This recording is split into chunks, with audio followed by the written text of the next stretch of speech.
Hey, welcome back to my channel. In this video, I'm gonna talk about top 5 best graphics cards. Starting at number 5. AMD Radeon RX. AMD's Radeon RX 7900 XTX rates as the fastest graphics card from AMD, and lands near the top of the charts, with a generational price bump to match. Officially priced at $999, the least expensive models now start at around $930, and supply has basically caught up to demand. There's good reason for the demand, as the 7900 XTX comes packing AMD's latest RDNA 3 architecture. That gives the 7900 XTX a lot more potential compute, and you get 33% more memory and bandwidth as well. Compared to the RX 6950 XT, on average the new GPU is 44% faster at 4K, though that shrinks to 34% at 1440p and just 27% at 1080p. It also delivers that performance boost without dramatically increasing power use or graphics card size. AMD remains a potent solution for anyone that doesn't care as much about ray tracing, and when you see the massive hit to performance for often relatively mild gains in image fidelity, we can understand why many feel that way. Still, the number of games with RT support continues to grow, and most of those also support Nvidia's DLSS technology, something AMD hasn't fully countered even if FSR2/FSR3 can at times come close. If you want the best DXR/RT experience right now, Nvidia still wins hands down. Coming at number 4. Nvidia GeForce RTX 4090. For some, the best graphics card is the fastest card, pricing be damned. Nvidia's GeForce RTX 4090 caters to precisely this category of user. It was also the debut of Nvidia's Ada Lovelace architecture and represents the most potent card Nvidia has to offer, possibly until 2025 when the next generation GPUs are rumored to arrive. Note also that pricing of the RTX 4090 has become quite extreme, with most cards now selling above $2,000 thanks to the China RTX 4090 export restrictions. If you don't already have a 4090, you're probably best off giving it a pass now. The RTX 4090 creates a larger gap between itself and the next closest Nvidia GPU. Across our suite of gaming benchmarks, it's 37% faster overall than the RTX 4080 at 4K, and 33% faster than the RTX 4080 Super. It's also 51% faster than AMD's top-performing RX 7900 XTX, though it also costs nearly twice as much online right now. Let's be clear about something. You really need a high refresh rate 4K monitor to get the most out of the RTX 4090. At 1440p its advantage over a 4080 shrinks to 24%, and it's only 15% at 1080p, and that includes some demanding DXR games. The lead over the RX 7900 XTX also falls to only 32% at 1080p. Not only do you need a high-resolution, high-refresh rate monitor, but you'll also want the fastest CPU possible to get the most out of the 4090. At number 3. Nvidia GeForce RTX. Nvidia's RTX 4070 didn't blow us away with extreme performance or value, but it's generally equal to the previous generation RTX 3080, comes with the latest Ada Lovelace architecture and features, and costs about $100 less.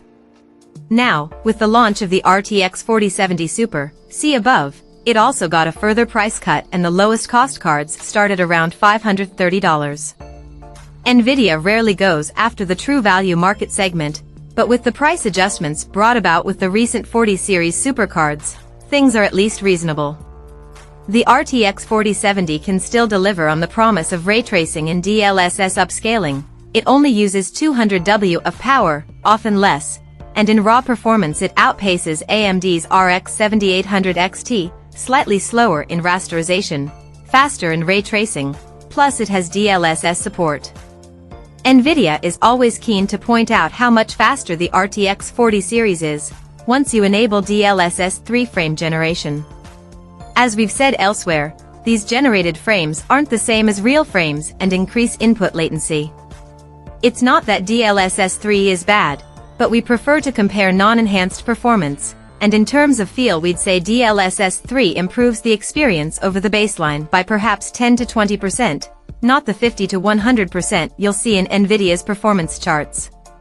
The choice between the RTX 4070 and the above RTX 4070 Super really comes down whether you're willing to pay a bit more for proportionately higher performance, or if you'd rather save money.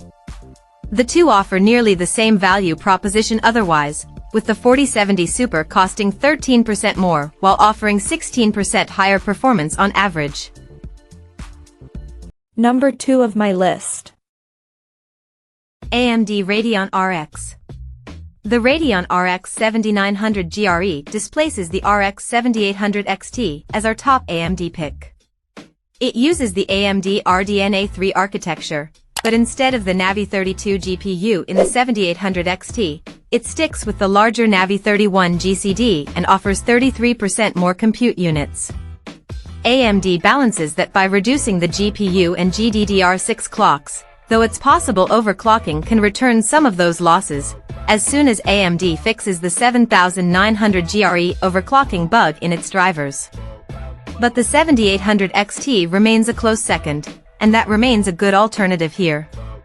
Both the 7900 GRE and 7800 XT offer a good blend of performance and price, but the 7900 GRE ends up about 10% faster for 10% more money.